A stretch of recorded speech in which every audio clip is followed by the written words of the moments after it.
Imagine if lowering blood sugar didn't begin with restriction or fear, but with understanding how food enters the body, how it's prepared, and how much of it we truly need.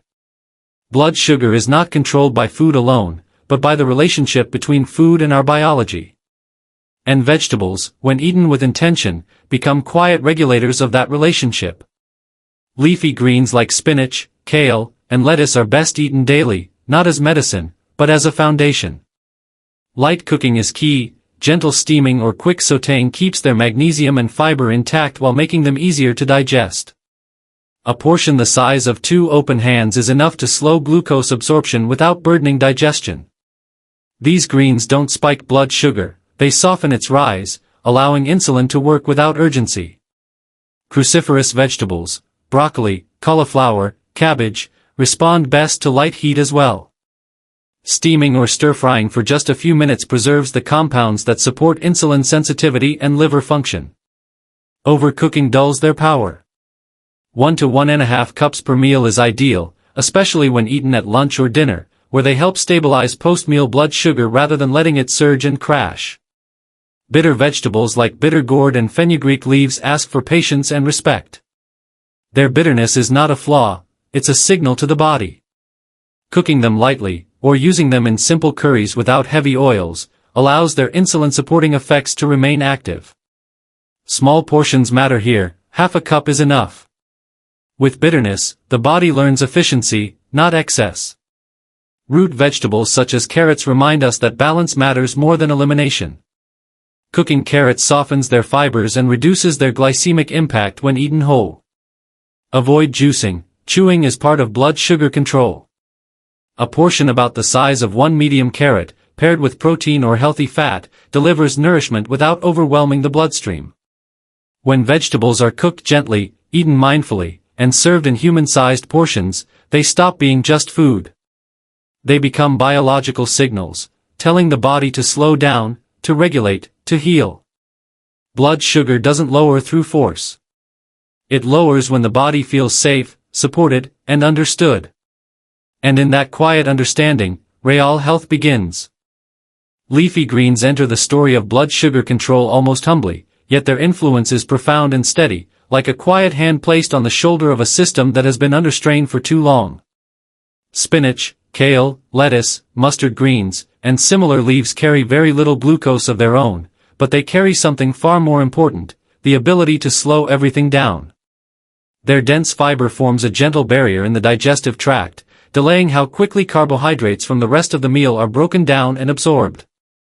This delay matters because blood sugar spikes are not caused by sugar alone, but by speed, by how fast glucose rushes into the bloodstream without warning. Leafy greens reduce that speed, allowing the body to respond calmly rather than defensively. Inside these leaves is magnesium, a mineral often overlooked, yet deeply involved in insulin signaling. Magnesium helps insulin bind more effectively to its receptors, making cells more receptive to glucose. When magnesium levels are low, insulin may be present but unheard, like a message sent to the wrong address. Regular intake of leafy greens helps restore that communication, improving insulin sensitivity over time rather than forcing a temporary drop in blood sugar. This is not a dramatic effect, but a structural one, improving how the system works rather than pushing it to comply. How these greens are prepared shapes their impact. Raw salads can be beneficial, but for many people, especially older adults, light cooking makes a difference. Gentle steaming or quick sautéing breaks down tough plant fibers just enough to improve absorption without destroying nutrients. Overcooking drains their vitality, turning living food into something passive. Light heat respects both the vegetable and the digestive system, allowing nutrients to be absorbed with less effort from the gut, which itself plays a role in metabolic health.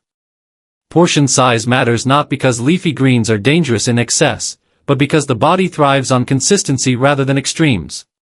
2 loosely packed cups, or the visual measure of 2 open hands, provide enough fiber and micronutrients to influence blood sugar without overwhelming digestion. When eaten at the beginning of a meal, leafy greens act almost like a metabolic signal, telling the body to prepare, to slow absorption, to expect nourishment rather than shock. This simple sequencing can reduce post-meal glucose levels without changing what else is on the plate. Beyond numbers and nutrients, leafy greens offer something quieter. They remind the body that food can be supportive rather than stimulating, that nourishment does not have to arrive with intensity.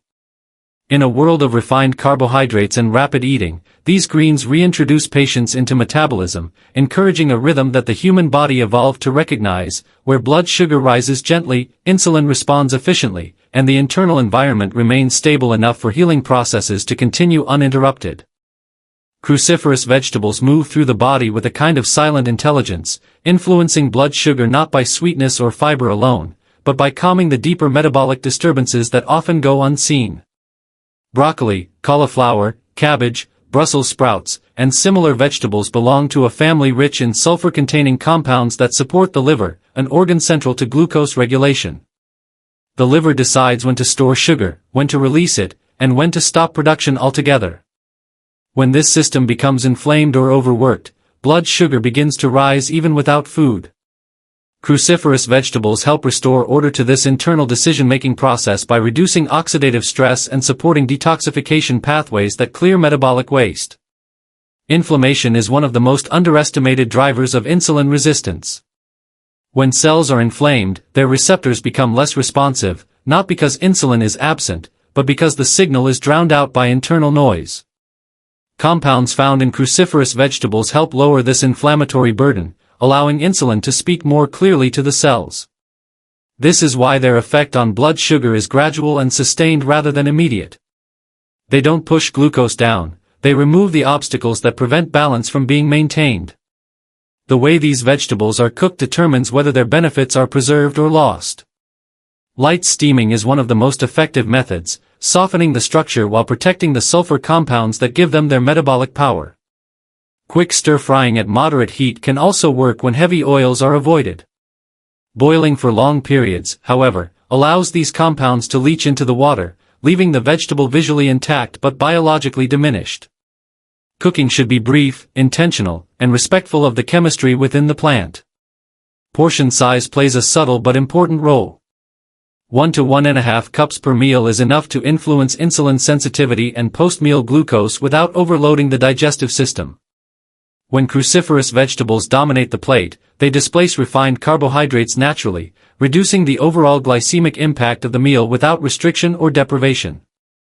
Eaten alongside protein and healthy fats, they further slow digestion, creating a metabolic environment where blood sugar rises slowly and predictably. There is also a behavioral wisdom in these vegetables. Their texture requires chewing, and chewing itself signals fullness and metabolic readiness. Slower eating leads to better hormonal responses, including improved insulin efficiency. In this way, cruciferous vegetables influence blood sugar not only through chemistry, but through behavior, gently reshaping how the body and mind interact with food. Over time, this consistent calming effect supports a metabolic state where glucose is handled with less effort, less inflammation, and greater resilience, allowing the body to return to a rhythm that favors stability rather than constant correction. Bitter vegetables occupy a unique place in blood sugar regulation because they communicate with the body through taste before digestion even begins. Bitter gourd, fenugreek leaves, neem, and other naturally bitter plants trigger receptors on the tongue that send immediate signals to the digestive system, pancreas, and liver. These signals prepare the body for incoming food, stimulating digestive enzymes and improving the timing and effectiveness of insulin release. Long before glucose enters the bloodstream, the body is already more prepared to manage it, reducing the likelihood of sharp rises in blood sugar after meals. Modern diets have largely removed bitterness, favoring sweet and neutral flavors that demand little adaptation from the body. Yet bitterness evolved as a metabolic teacher. Compounds responsible for bitter taste have been shown to improve insulin sensitivity at the cellular level, helping glucose move from the bloodstream into muscle and liver cells more efficiently. This does not force blood sugar downward but restores responsiveness, allowing normal physiology to reassert itself. In this way, bitter vegetables act less like a treatment and more like a reminder, guiding the body back toward functions it already knows how to perform. Cooking bitter vegetables requires restraint rather than force. Overcooking softens bitterness but also weakens the very compounds that support metabolic health. Light sautéing, steaming, or incorporating them into simple preparations with minimal oil preserves their functional integrity. In traditional diets, bitterness was balanced with spices rather than masked with sugar or heavy fats, allowing the body to experience the full sensory message. This balance matters because the therapeutic effect of bitterness depends on perception as much as absorption. Portion size is especially important with bitter vegetables.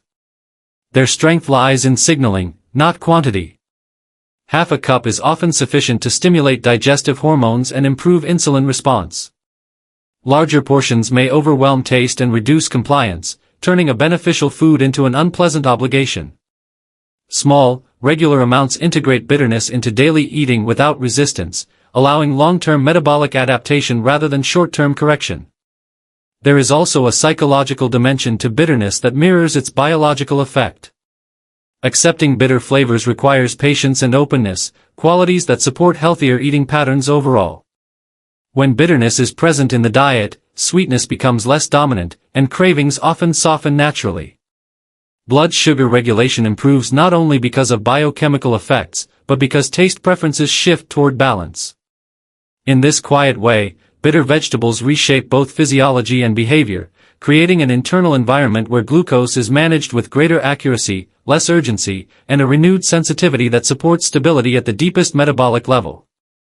Root vegetables, especially carrots, offer an important lesson in blood sugar control because they challenge the idea that sweetness must always be avoided. Carrots contain natural sugars, yet their effect on blood glucose is shaped far more by structure than by sugar content alone.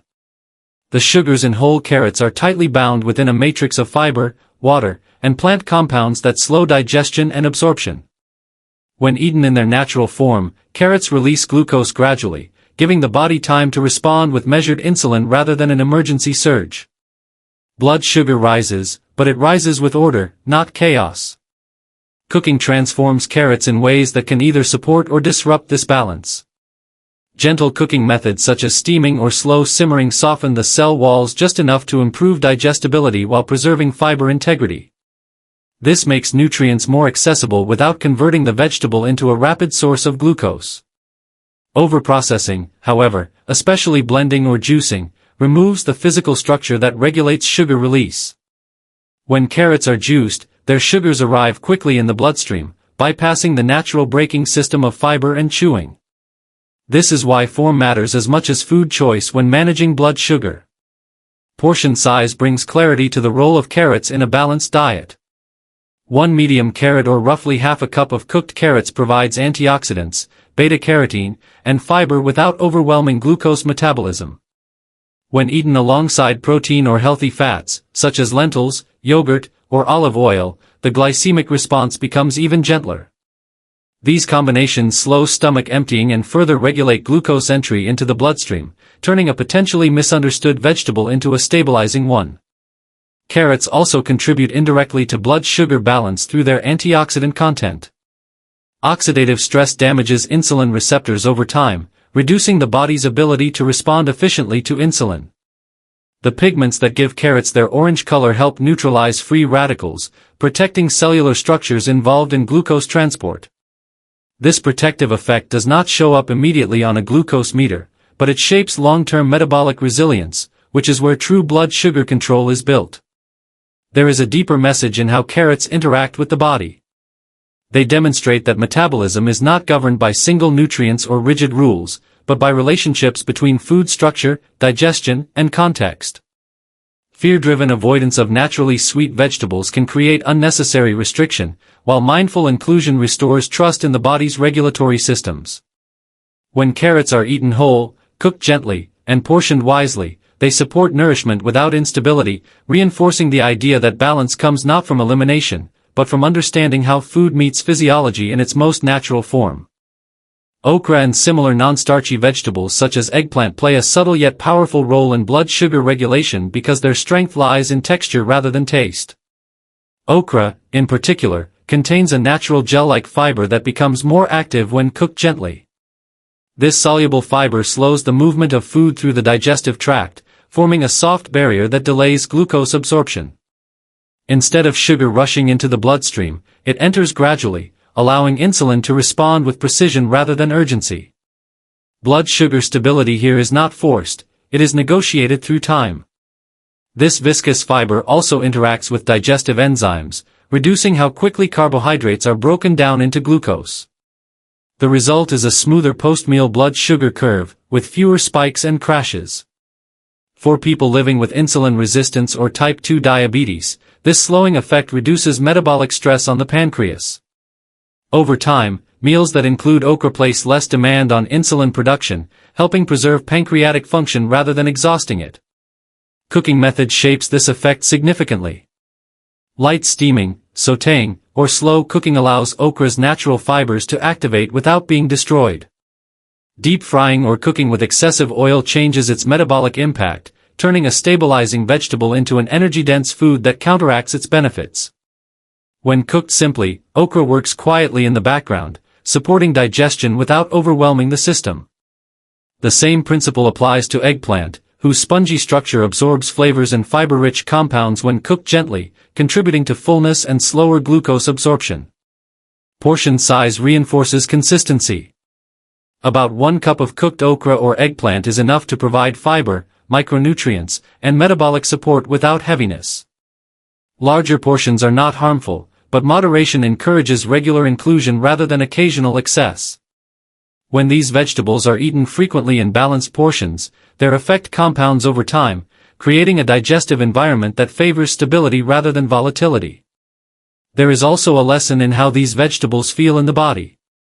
Their fiber increases satiety, reducing the urge to overeat or seek rapid carbohydrates soon after meals.